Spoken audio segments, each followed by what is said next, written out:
The Super League is back. If you do not know what the Super League is, I have no idea where you have been for the past couple of years if you're a football fan. The Super League original concept was 12 teams that would visit each other every couple of days across the world, not in their home countries.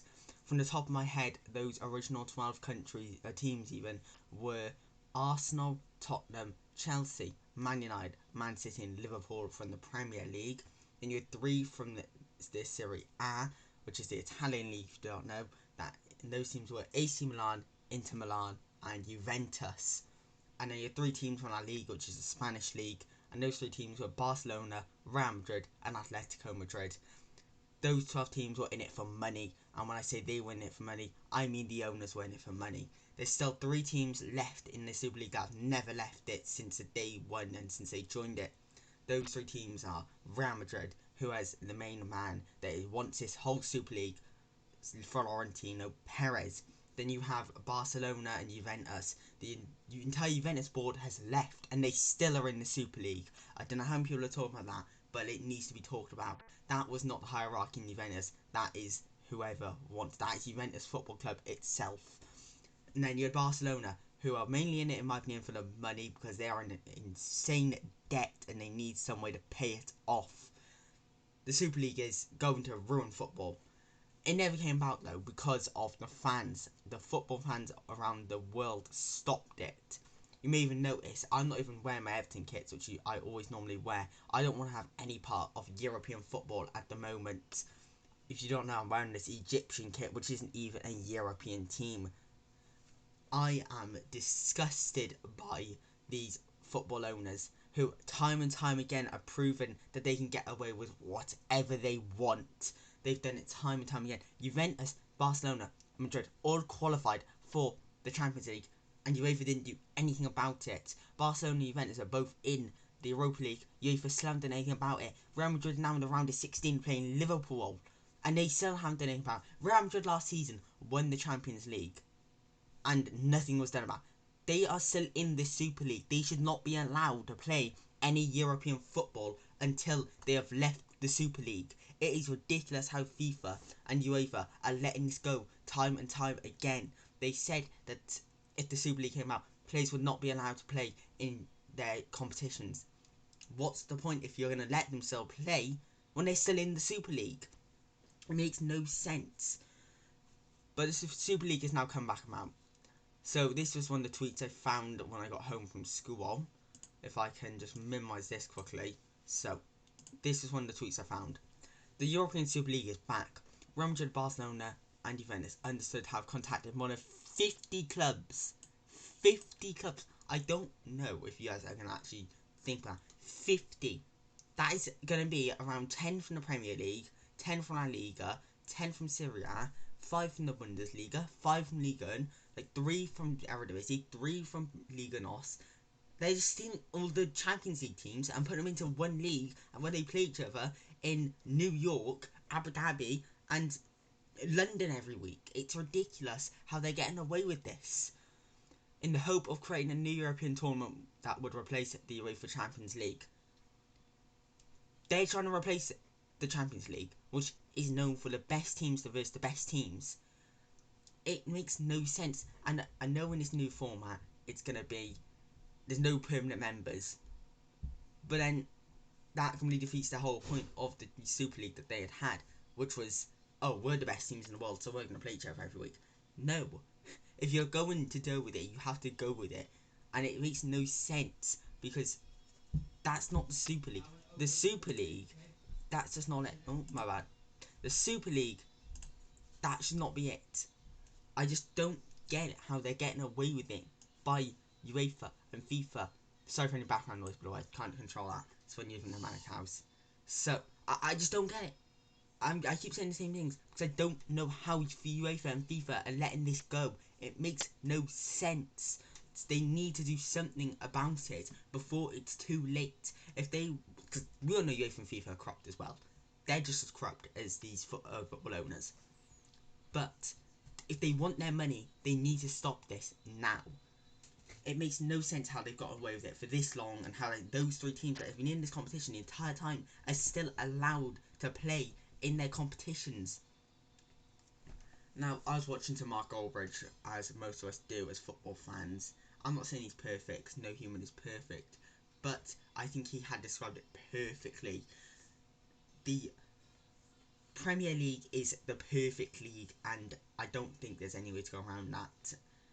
You got the Championship, League, and they're all fighting to get to that top league, and no team, any team can beat any team. Proven by Everton, my team this week, that last weekend, who had not won a game for over 100 days and went against top of the league, yes, at home, but it was still top of the league that have lost one game and dropped points twice for season, and they lost.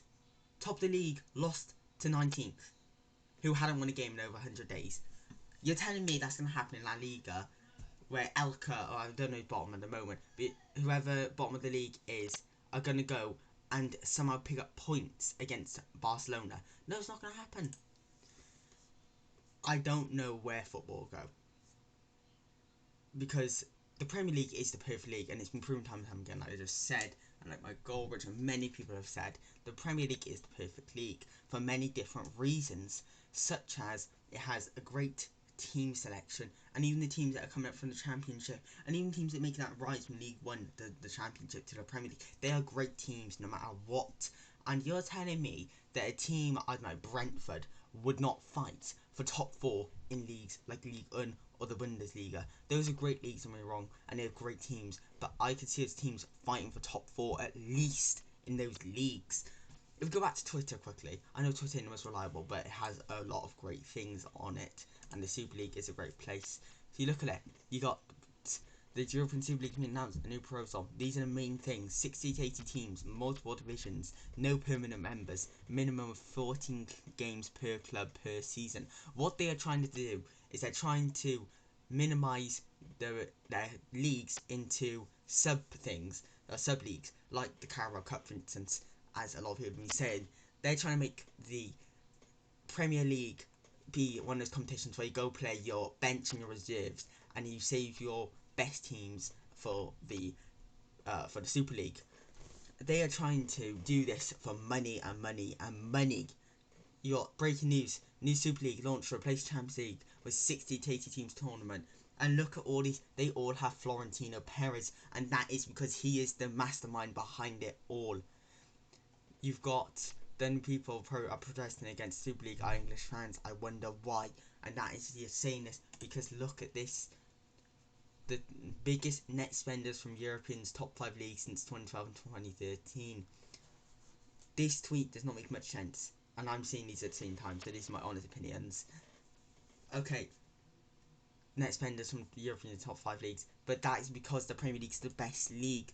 You're telling me there's a reason why Amadou Onana went to a relegation battle in Everton, because the Premier League is so much more big. He could be playing Champions League football at Lille, but because the Premier League is such a big league that people get attracted by, it's going to be there. Real Madrid, who won the Champions League last season, have spent less money since 2013 than teams like Aston Villa and Everton because they have less of a pull. Real Madrid are one of the biggest teams in the world, if not the biggest, and it's historic. They are probably one of the best teams of all time, but not even them who are in La Liga can get players like that anymore. They lost Casemiro to Man United. They've lost players like Ronaldo to Juventus. They don't have the same pull that they used to have. This is a big problem if the Super League comes about. Again, looking over the rules, that multiple divisions, it will not make any sense, because that means they're just grabbing the best teams from the best leagues and chucking them in to go play each other in Abu Dhabi, in Qatar, just across the world for money. What else is there? You got 90% of arguments against Super League is basically people still not understand what it is.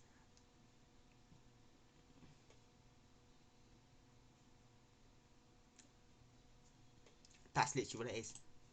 Super League can off. We already have a fully competitive system in this country.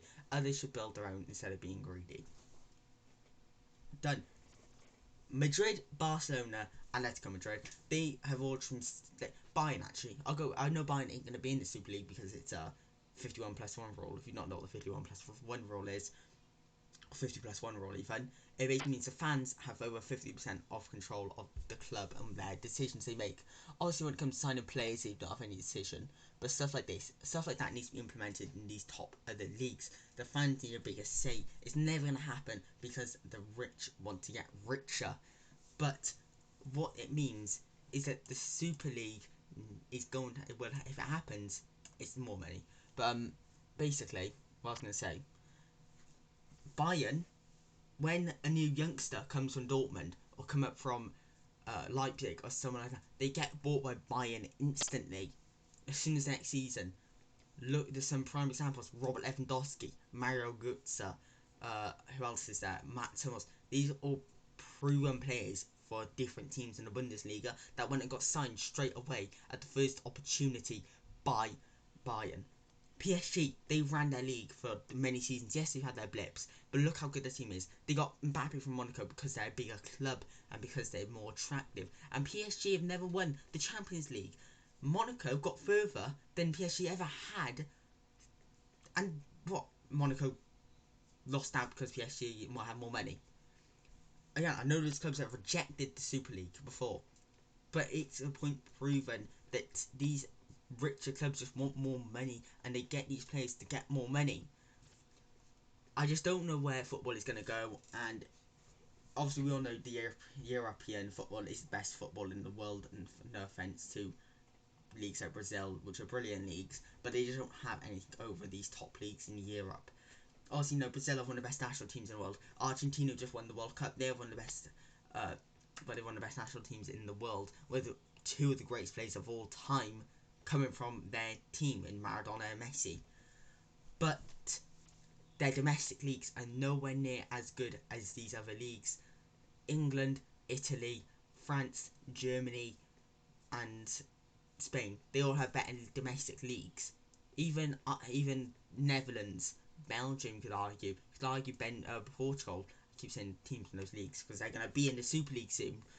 Those are all better leagues than the Argentinian and the Brazilian league. Those are brilliant leagues and wrong for their area and for the part of the world they're in, but they don't have anything on the European football. You don't see the European football fans sitting down and watching the Carnival. You don't see it. But then you see Brazilian fans sitting down and watching the Premier League or the Champions League because it's a bigger attraction. You see Brazilian, Argentina and Chile, all these fans sitting down watching the top leagues because it's entertaining. At 4 a.m. in the morning, they're watching Southampton vs Newcastle because they're more entertaining games than their own leagues at points. They're still watching their own leagues because it's their league and they support a team from that league. But you don't see yourself. Tell me in the comment section below, do you stay up until midnight watching Sao Paulo versus Boca Juniors in the Carnival or Libertadores even? No, you don't, because it's not as entertaining as the Premier League and the Champions League, which is why the Super League is going to be so commercial across the globe, because your Real Madrid versus Man United can go be played in Sao Paulo or in Rio de Janeiro or anywhere in the world, because that's what they want to do, because it means their clubs get a bigger attraction. They want to Americanize the sport. That's how it's always been put, and it's how it will always be put until the Super League either ends or it starts. It's Americanized. It's just football's gonna die if it happens, and I might be overreacting. Maybe football turns out better for the Super League. We just don't know. But as 99.99999% of football fans have all agreed, the Super League will not be a good thing if it happens. Put in the comment section below, do you want the Super League? Do you not want the Super League? As you can have in this video, I really do not want the Super League, as I think it will ruin football. But that is just my opinion. Everyone is entitled to their own opinion. So get in the comment section below, do you want the Super League? Do you not want the Super League? Do you want the Super League or do you not? There's no editing, because I want this video out. And it's just a rant. A rant doesn't have editing. But thanks for watching. I'll see you guys tomorrow with the captain's team selection. Captains will be announced in that video. I'll see you guys then. Thank you so much for watching the Super League, and goodbye and goodbye.